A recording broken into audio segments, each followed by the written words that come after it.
presented by One Films.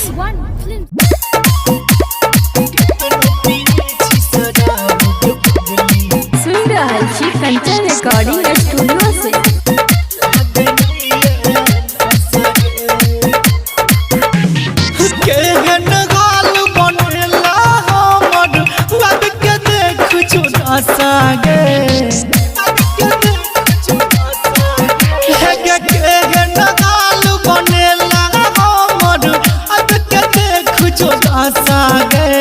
कतनो पियै छी शराब के पगली लागे नहीं है नशा गे। कतनो पियै छी शराब के पगली लागे नहीं है नशा गे। केहन हाल बनेला हमर अब के देख जो नशा गे। कतनो पियै छी शराब के पगली लागे नहीं है नशा गे। कतनो पियै छी शराब के पगली लागे नहीं है नशा गे।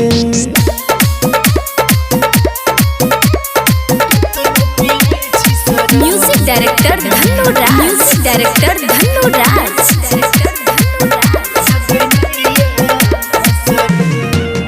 पियै छी बियार याद ओते तू के आबै छै। जान बुझ के पागली गे हमरा कनाबै छै।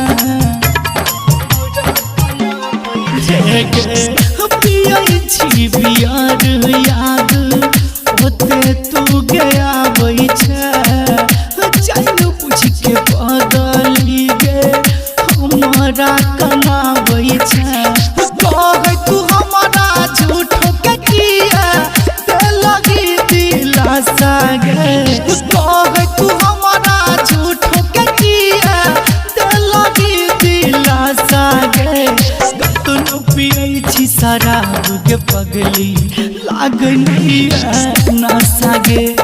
कतनो पियै छी शराब के पगली लागे नहीं है नशा गे।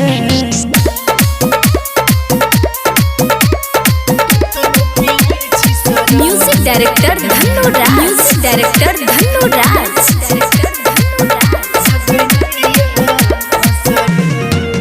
जब तक रहला साथ कोनो नासा नहीं केली।